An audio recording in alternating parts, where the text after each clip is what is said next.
Thank you for joining me today. And today, what I'm going to talk about is, will having really good boundaries keep me from ever getting hurt again? So, the idea that really good boundaries will stop us from ever getting abused again comes from the mistaken idea that's repeated in so many articles and so many videos on the internet, telling us that we were abused or are being abused because we're codependent or weak or a people pleaser, and so we had weak boundaries, and that's not why we have been abused. I think about this. In a healthy relationship, even if we had no boundaries at all, we would not have been abused.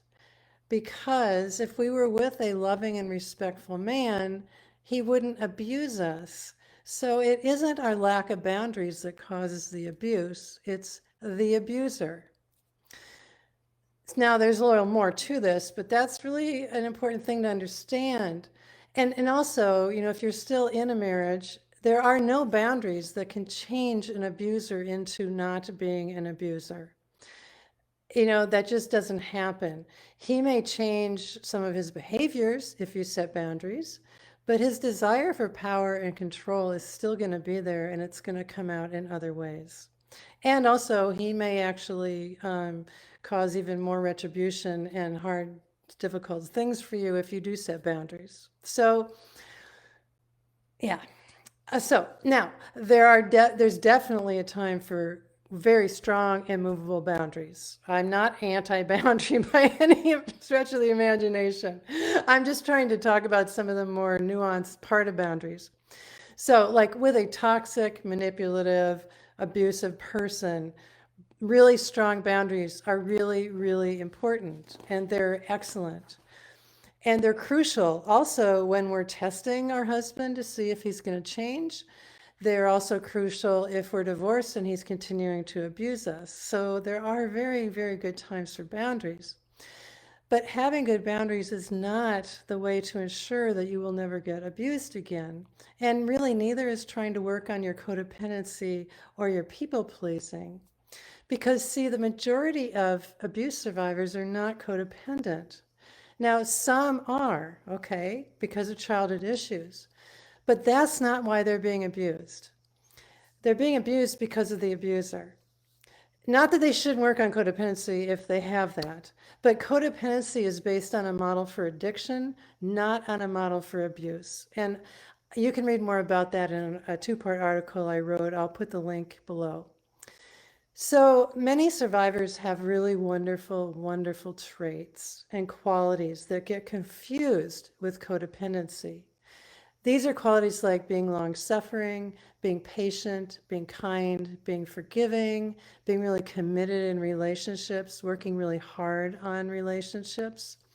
And the problem is when we start to think that these good qualities are the problem, we start to spiral into self blame and we waste years trying to fix the wrong problem, and we end up being a struggling survivor. And see, these beautiful traits are strengths that arising survivors use for their own healing by turning these traits towards themselves, by being patient and kind and long suffering with themselves, by being committed to themselves, by being committed to their own healing. We have these beautiful traits. Time to use them for ourselves instead of putting them towards an abuser.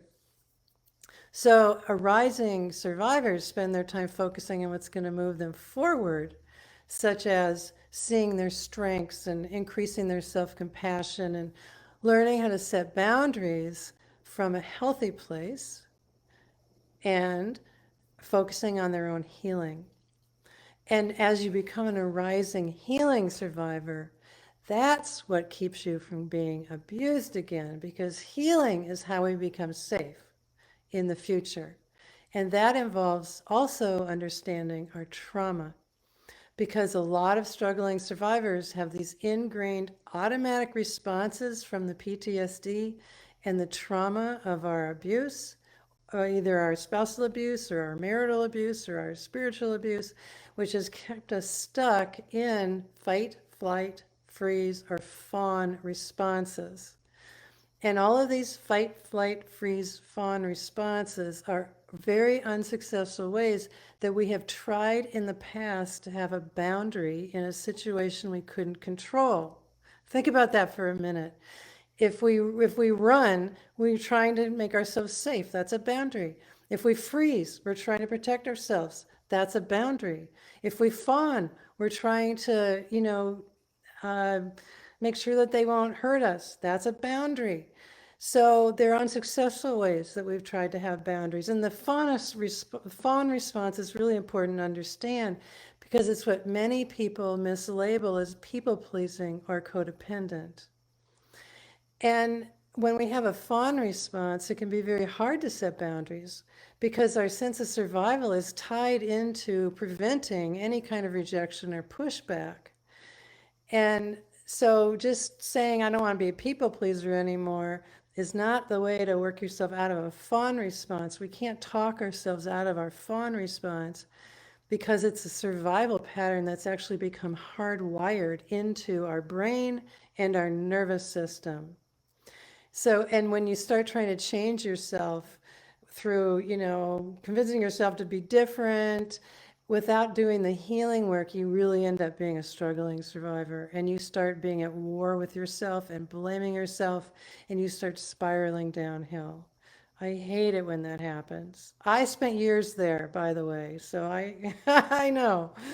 So, you start blaming yourself for being weak when the most important things you need are self-compassion and being kind to yourself and understanding how to heal from the trauma and the PTSD. And then another problem that comes up when all we're focusing on is having really strong boundaries is that in your attempt to make sure that no one's going to hurt you again, you become, as a struggling survivor, you're very well meaning, but you end up setting very rigid boundaries with everybody, not realizing that these boundaries are coming from a place of fear rather than the place of being empowered and creating the life you want. And that's what we want to be doing with our boundaries. So because of your fear, your boundaries that you're really trying to use to keep yourself safe become walls that unintentionally become a prison. And you end up perhaps becoming a woman who's not who you really are. You become a woman who's really tough instead of a woman who's wise, or a woman who's very self-defensive instead of a woman who's self-leading, or a woman who's very suspicious instead of a woman who's very confident. And I mean, who wants to live like that for the rest of their lives, right? Not me, no thanks. I mean, wouldn't it be better to remove the fear that makes you set up these barricades and be able to set good boundaries from what you want in your life rather than trying to protect yourself from bad things? Wouldn't it be better to be able to remain the kind woman, the loving woman that God created you to be while knowing how to keep yourself safe from manipulation and abuse? See, that's the empowerment that helps you become the healing or rising survivor. And as you become this healing survivor, your sense of self grows. Your boundaries can come from the desire to create peace in your life, not that need to defend yourself all the time, which is a really hard place to live in, and it's keeping you stuck in fight, flight, freeze, and fawn. And boundaries are just one way, one part of the self-loving, empowering transformation that arising survivors use to keep themselves safe in the future. So, in order to not get abused again, you need to be committed to yourself and very intentional in your healing process. And that involves learning how to reconnect with yourself and with, of course, our loving, loving God, who will lead us to find our own voice. It also involves learning to trust yourself so you can make your own decisions and learn how to care for yourself, especially for your traumatized self, how to respect yourself and know your worth and be okay with yourself, even while you're struggling. And it involves learning how to survive the discomfort of upsetting others when you are being true to yourself, and how to stop taking responsibility for other people's lives, and how to take leadership over your own life, and how to heal your trauma and your trauma responses, your PTSD responses, so you can choose how you want to respond in every situation, and you can start making really good decisions for yourself. So, see, there's a lot more complexity to how we can keep ourselves safe in the future than only having strong boundaries. That's one part of a very larger picture that involves being really committed to our own life and our own healing. And that's like this message that um, I want you to understand, that we get to be intentional about our healing and committed to ourselves. So if this is what you want in your life, my Arise Healing Community, the healing program, will actually get you there. And it's opening up for new members on September 30th. And I'll put a link below where you can read more about it. Get on the waiting list. I'll send you an email when it opens. Boundaries is a huge, really, really huge topic, isn't it? Actually, I have a whole teaching on boundaries in the Arise Healing Community, but it's a very complicated topic. I was just trying to highlight some of the ways that I see us kind of getting a little bit off course, especially, I know some survivors who are so barricaded and so overprotected of themselves that I really believe that they have become someone that they aren't, and it's grieving to me. And I don't want you to get stuck in that self-protective place because of how you've been hurt. Our hurt is very real, but there is a way to recover and still be true to who we are and who we want to be and be safe. Thank you for joining me. And remember, you can heal from all of this. Don't lose hope. Don't lose hope. Okay, love you guys.